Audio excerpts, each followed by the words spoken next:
Bienvenidos a En Contexto, mi nombre es Araceli Pinto y los voy a acompañar durante la siguiente media hora. En el programa de hoy vamos a hablar sobre la situación económica del Perú y cuál es la perspectiva que viene a futuro en los próximos años con el gobierno del ya proclamado Pedro Castillo. Una pausa y volvemos. En Contexto llega gracias a Universidad César Vallejo y Los Portales. Bienvenidos de vuelta en Contexto. Como les comenté en el bloque anterior, hoy vamos a hablar, después ya de algunos días de incertidumbre política y de la proclamación de Pedro Castillo como presidente, vamos a hablar sobre qué nos espera en el sector economía. Para eso hemos invitado a Guillermo Palomino, presidente de Access Capital. Gracias por acompañarnos, señor Palomino. Gracias por la invitación. Con muchísimo gusto de poder participar con algunas opiniones para que podamos... Perfecto. Comencemos con la pregunta de rigor, la pregunta de análisis. ¿Cuál es la situación económica del Perú hoy en día luego de un año de pandemia?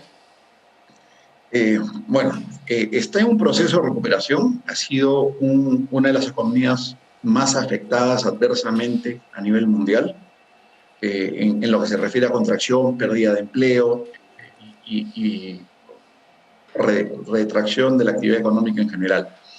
A esto se le ha agregado, evidentemente, y es imposible disgregarlo de la incertidumbre política, que es típico en cualquier proceso electoral y en este caso específico por traer una propuesta que finalmente resultó ser la ganadora, extremadamente radical, que afirma tener muchos cambios previstos sobre el modelo económico que se ha venido aplicando en el país en términos generales de los últimos 30 años.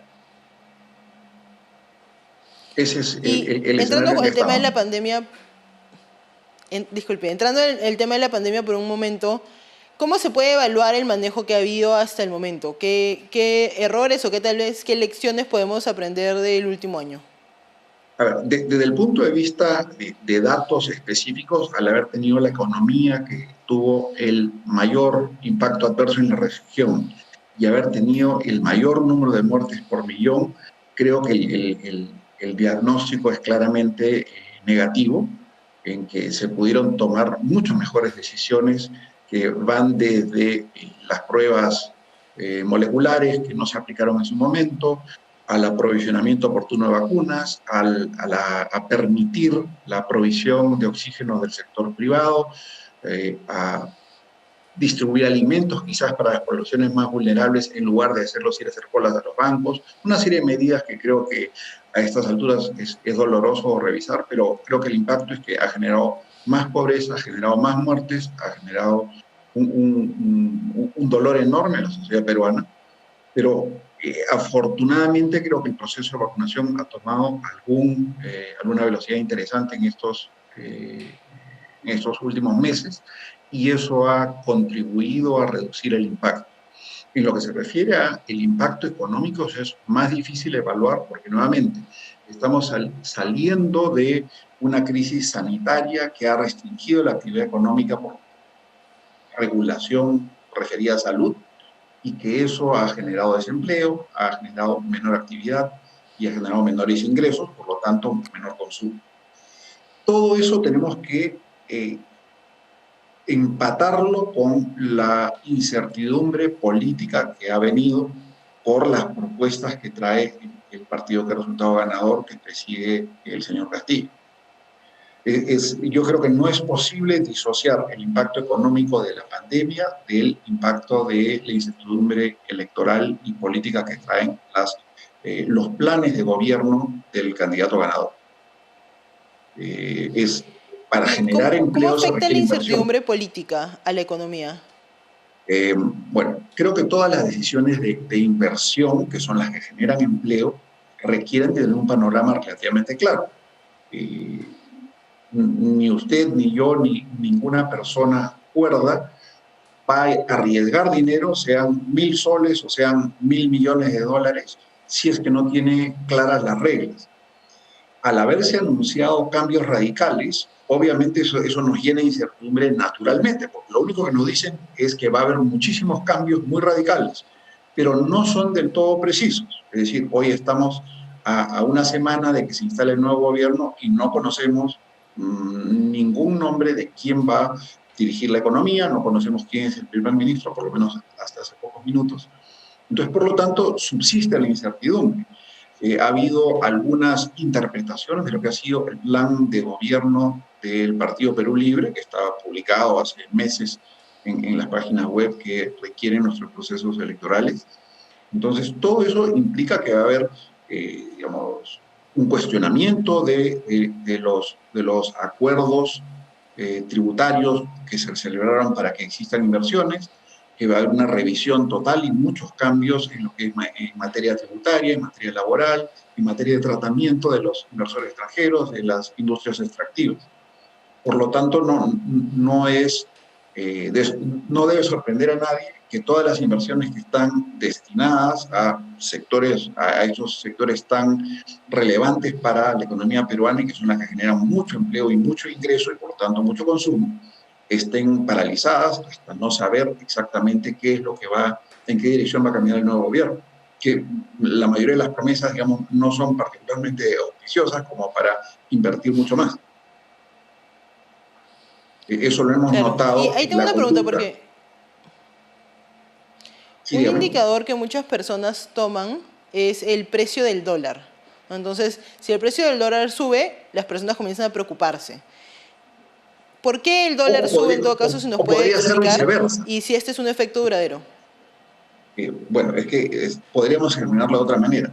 Ante la incertidumbre de lo que podría pasar, la gente traslada sus activos a lo que considera que es de menor riesgo, una moneda dura como el dólar.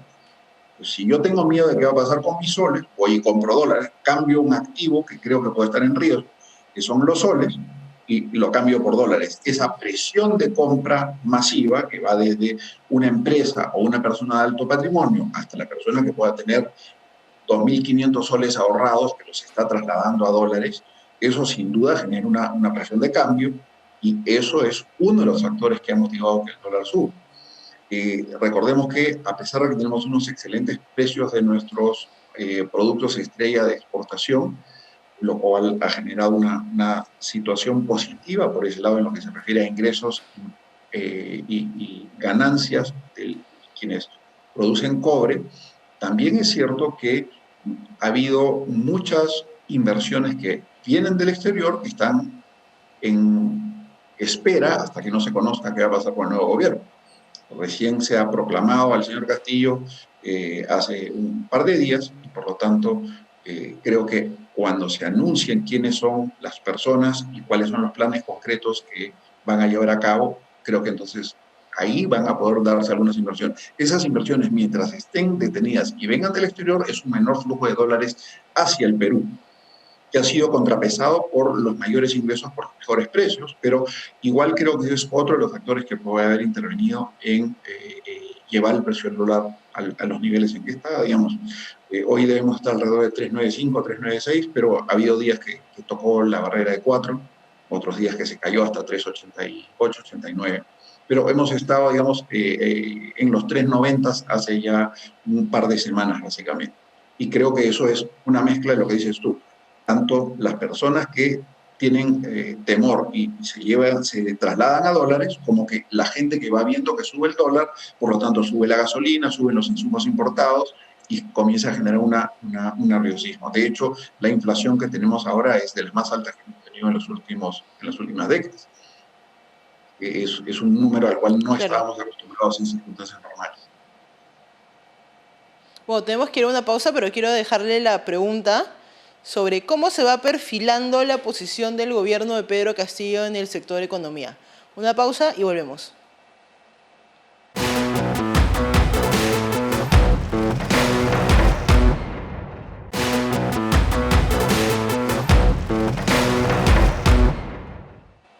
Bienvenidos de vuelta en Contexto. Como han podido escuchar en nuestro bloque anterior, hoy estamos hablando sobre las perspectivas económicas del Perú.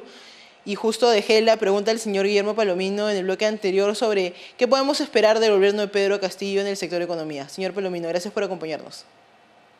Gracias. Bueno, en semanas anteriores, previas a la proclamación, hubo varias reuniones públicas vía Zoom, teleconferencias, de Pedro Franque y en algunos casos Oscar Dancourt, con grupos de inversionistas extranjeros promovidos principalmente por bancos internacionales. También hubo una conferencia bastante difundida en la cual Walter Bailey, desde el punto de vista personal, pero que era en ese momento el CEO de Credicorp Corp, expresaba su visión de lo que podría darse en el caso de un gobierno de Pedro Castillo, que hoy conocemos que ya está proclamado. En la mayoría de las opiniones vertidas había un deseo del empresariado, una posibilidad razonable de moderación de los planes propuestos, los planes publicados, que eran bastante radicales y bastante restrictivos a la inversión, y de hecho había una declaración manifiesta de tomar control de las industrias extractivas y de limitar la actividad de las empresas extranjeras en el país. Al no haberse manifestado, recordemos que el señor Castillo no ha dado una sola entrevista en los últimos 3 meses. Es curioso, esto un candidato, encima el candidato ganador, no ha dado una entrevista abierta en los últimos 3 meses. Por lo tanto, no ha habido una oportunidad de preguntarle a él directamente cuáles son los planes económicos. Si nos regimos por sus discursos en plazas, han sido poco amigables a la inversión, y se especula sobre una pugna entre un sector moderado con otros partidos de izquierda y el sector más radical, que es el Partido Perú Libre, liderado por su secretario general Vladimir Cerrón, que son marxistas, leninistas, maoístas declarados, expresos, y por lo tanto, dependiendo de si es que hay algún alejamiento de sus postulados originales o en qué grado puedan moderarse, va a haber un ambiente menos hostil a la inversión. El SAE de apoyo hizo unas entrevistas y los resultados revelaban un escepticismo importante del empresariado, el cual, aunque tuviera algunos gestos de moderación inicial, aún un porcentaje importante del empresariado temía que podía radicalizarse en el tiempo. Por lo tanto, todo esto creo que nos da una limitación relevante para que la inversión privada pueda desarrollarse dentro de los rangos que se esperaba, para que el Perú pudiera llegar a ese 10% de crecimiento, que ni siquiera nos llevaba al nivel de 2019, pero compensaba una buena parte de lo que se perdió como tamaño de la economía y por lo tanto como oportunidad de ingreso y de empleo para la población. Entonces, en resumen, ¿qué se puede saber? Hoy se sabe un poco más, se sabe que Pedro Castillo ya va a ser presidente, ya no existe incertidumbre a ese respecto, pero no ha dado ninguna declaración abierta y explícita sobre cuál va a ser su actitud. En reuniones privadas ha manifestado que es muy amigable, que respeta la inversión privada y que la reconoce como generadora de empleo, lo cual es bueno, pero eso no se condice con lo que él ha dicho en plaza durante la campaña, ni con el plan de gobierno que ellos inscribieron ante el Jurado Nacional de Elecciones. En resumen, a 7 días de juramentar como presidente y juramentar a su primer gabinete, creo que aún subsisten las dudas de qué tan radical va a ser o qué tanto se pueda moderar. Y aún en el caso de moderarse, hay un escepticismo importante por parte del empresariado de lo que pueda pasar a futuro.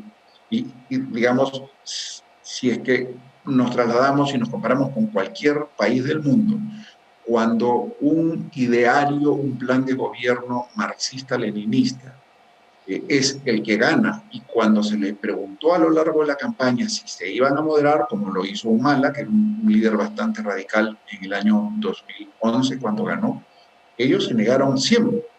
Por lo tanto, la expectativa de moderación, para la cual quedan 7 días de esperanza, se debilita cada vez más. Y por lo tanto, el escenario más probable a estas alturas es que exhiba un plan bastante radical, lo cual se va a comprobar o rectificar en el momento que nombre a su primer gabinete, que nos va a dar una idea más clara. Pero hoy lo que subsiste es la incertidumbre. Si se cumpliera este deseo de moderación, que creo que no solo está en los empresarios, sino también en gran parte de la población, cada vez hay más datos del impacto tan duro que tuvo la cuarentena en las personas más pobres, ¿no? Si se llegara a moderar, ¿cuál cree usted que deberían ser las medidas que tendría que tomar para fomentar la reactivación económica y sacar a las personas de la pobreza? Bueno, lo que se requiere es, en paralelo a planes que hoy día existen, pero son insuficientes y creo que tienen filtraciones, le falta mejor foco. Creo que los planes sociales que son un alivio temporal a las situaciones de extrema pobreza por situaciones extraordinarias como las que han existido, creo que en paralelo lo que debería darse es un shock de confianza para que se generen puestos de trabajo. Ese shock de confianza es donde probablemente está el punto más débil, porque para generar confianza y liberarnos de incertidumbre tendría que haber unas reglas claras que motiven a la inversión y la generación de empleo. Y a la luz de los hechos no van a existir. Por lo tanto, que se generen puestos por inversión privada de manera importante para que cubra la brecha del desempleo generado a lo largo de la pandemia. Lamentablemente mi pronóstico es poco optimista y si es que rigen los modelos estatistas que caracterizan al marxismo-leninismo, van a apelar a la generación de empleos estatales y van a apelar a los planes sociales, tiene un componente fuerte de clientelismo. Y eso va a ser el alivio a la pobreza, pero todos sabemos que un empleo público que finalmente lo paga el Estado con el dinero de todos, o los planes sociales que tienen la misma fuente de fondos, no contribuyen a que se solucione el problema en el largo plazo y de manera estable. Recordemos que nosotros venimos de tener un déficit del 9.3%.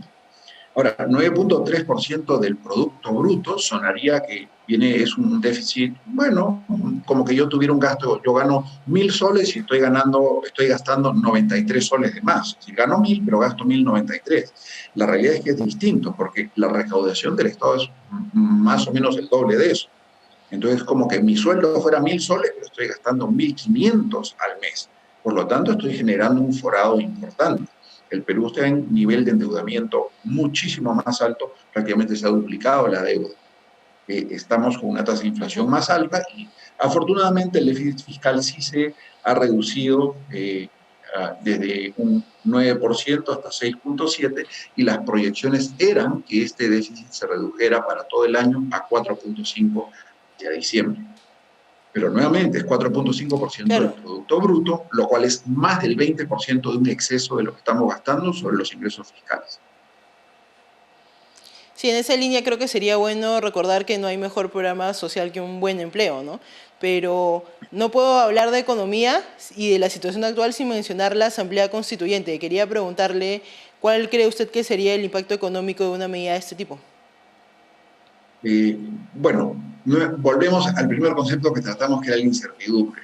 Si es que existe un régimen económico con una serie de reglas construidas alrededor del ordenamiento constitucional y el mensaje es que se va a cambiar todo ese ordenamiento, lo único que genera eso es mayor incertidumbre en todos los aspectos. Y nuevamente, la inversión en escenarios de alta incertidumbre se reduce significativamente. Y nuevamente, esto es desde la persona que tiene un taller y va a comprar una máquina de coser más que va a generar 2 empleos y trabaja dos turnos, o un proyecto minero de 2.000 o 3.000 millones de dólares que puede generar 4.000 puestos de trabajo. Cualquiera de ellos se va a suspender si no saben bajo qué reglas vamos a jugar. Por lo tanto, la iniciativa de cambiar la Constitución, mientras no quede clara qué efectos va a tener, porque un cambio de Constitución implicaría que es un cambio radical, no es solo una modificación de algunos artículos o un perfeccionamiento. Hay un sector del partido de gobierno que pretende un ordenamiento jurídico y constitucional totalmente diferente. Nosotros ya cambiamos de Constitución en el año 79, que ha sido hace apenas 42 años, cambiamos de Constitución nuevamente en el año 92 para el 93, y eso ha sido estamos hablando de 27 años, 28 años, y por lo tanto un nuevo cambio de Constitución solamente trae mayor incertidumbre y es difícil que haya inversión privada ante tanta incertidumbre y por lo tanto es difícil la generación de empleos. Y sin esa generación de empleos no veo cómo pueda resolverse el problema de reducir pobreza a largo plazo. Sí, y como usted dice, hay personas que igual plantean cambios y reformas específicas también, porque es verdad que habrían algunos cambios que hacer. ¿Cuál cree usted que son las reformas necesarias en el sistema económico del Perú? Bueno, yo creo que, y esto lo conversamos en algún anterior programa, creo que una reforma del sistema de pensiones es importantísimo. El sistema privado de pensiones, que tiene muchos atributos, tiene muchas falencias también. La población no lo percibe como un sistema que resuelva su problema. El sistema público de la ONP tiene mayores falencias aún, y hay una serie de proyectos para que esto pueda abrirse y beneficiar a más peruanos de manera más estable.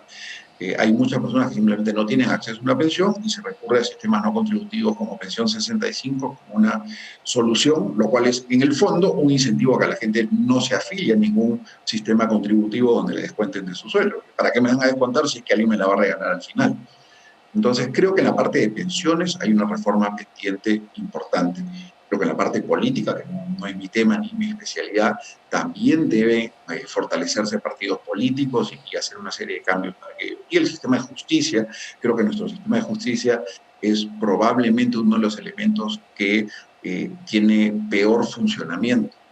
No creo que exista una parte relevante de la ciudadanía que confíe en nuestro sistema judicial. Cualquiera que ha recurrido a ella puede tener experiencias bastante adversas.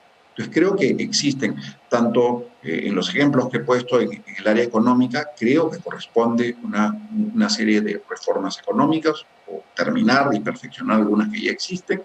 Creo que en el lado, en lo que se refiere a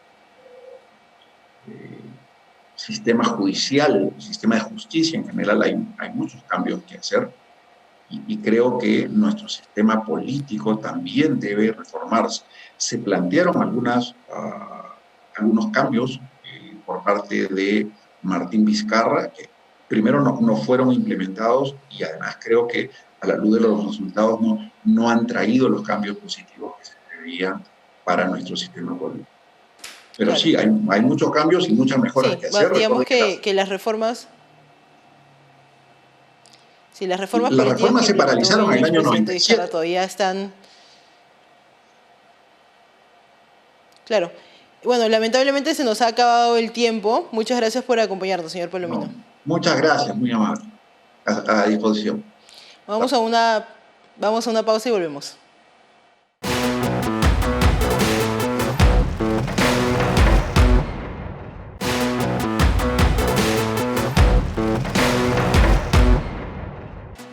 Bueno, llegamos a la última parte del programa.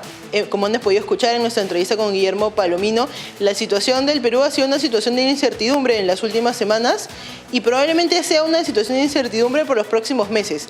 Hasta ahora el gobierno de Pedro Castillo no ha dado ninguna señal de por dónde va a ir, si es que va a seguir sus planes que fueron propuestos durante la campaña, si va a seguir las últimas declaraciones que han estado dando sus voceros. Sin embargo, es importante entender que esta incertidumbre política tiene consecuencias económicas muy importantes, especialmente para atraer la inversión y para generar empleos. Esto fue todo por hoy en la entrevista. Pueden encontrar otras entrevistas en Contexto en el canal de YouTube. Van a encontrar programas sobre economía, sobre salud, sobre política, sobre programas internacional, así que pueden buscar todo ahí. Muchas gracias por acompañarnos. En Contexto llega gracias a Universidad César Vallejo y Los Portales.